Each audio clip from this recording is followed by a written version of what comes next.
Buongiorno a tutti e benvenuti nel mio canale, bentornati se siete già stati qui e per quelli che non lo sanno io sono Irene, un'insegnante di lingua italiana e oggi parleremo di tutte quelle parole che vi possono servire per parlare del tempo. Quindi se vi interessa questo video continuate a guardarlo. Welcome! Today we are going to be talking about the adverbs of time, meaning all of those little words that you can use to talk about time. We already hinted about this in my past video about the adverbs of frequency. I'm going to link it down below so you can go and check it out. But before we start, let me know that you appreciate these videos by leaving a like, commenting down below, saying hi, saying where you're from, subscribing if you're new, and yeah, without further ado, let's get into the good stuff. In this video, I am going to list some of the most common words to talk about time. I do not want to say that these are all of them, by no means. I'm sure that there are plenty more, but these are the most important ones and the ones that I suggest you start learning from the very beginning. As I said in the past video about adverbs of frequency, the position of the adverb in Italian is quite flexible, which means it can be put in different spots within the sentence, with the sentence still making sense. Although these very often are actually placed right after the verb. In no particular order, let's dive into the adverbs of time. The first one that I could think of was now. To talk about now, we have two main options. We have ora and we have adesso. Adesso is probably the most common in my region of Italy, but take this with a grain of salt. Ora is also very, very, very common. To give you an example of both. Ho lavorato fino ad adesso.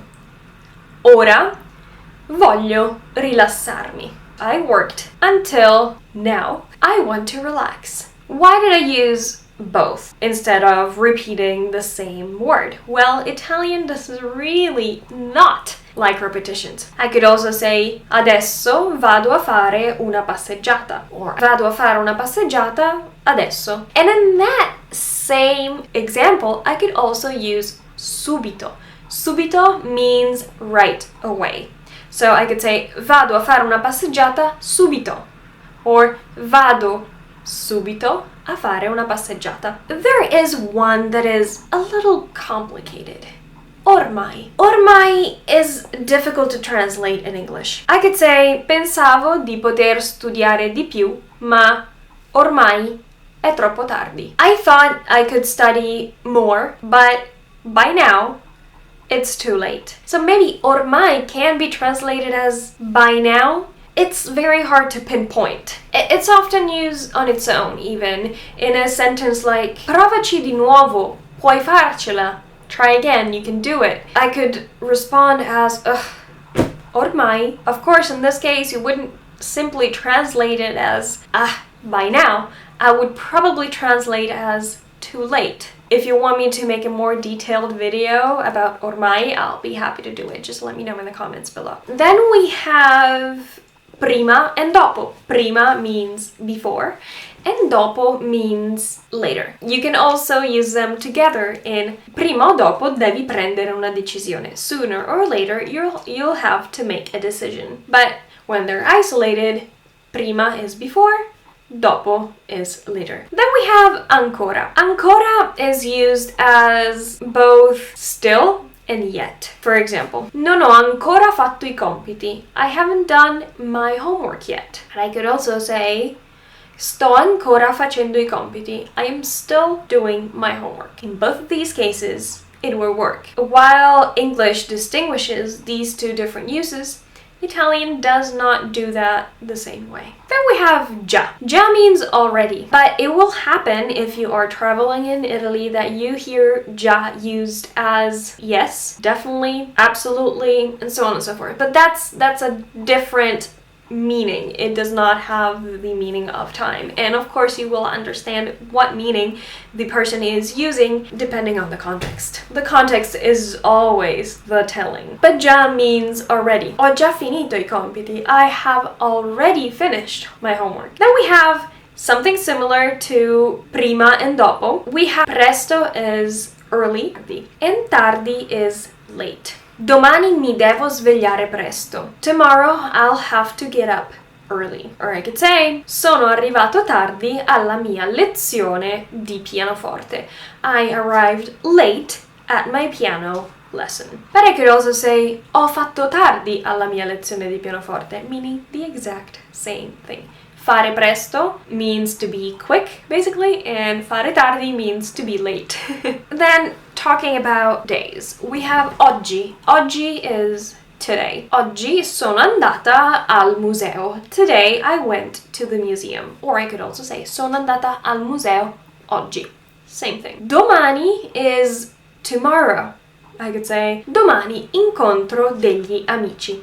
Tomorrow I'll meet some friends. Same thing as oggi. I could put domani at the end of the sentence and it would make perfect sense. Then we have ieri. Ieri is yesterday. Ieri sono andata dall'oculista. Yesterday I went to the eye doctor. Stamattina means this morning. Stamattina ho mangiato un pezzo di torta.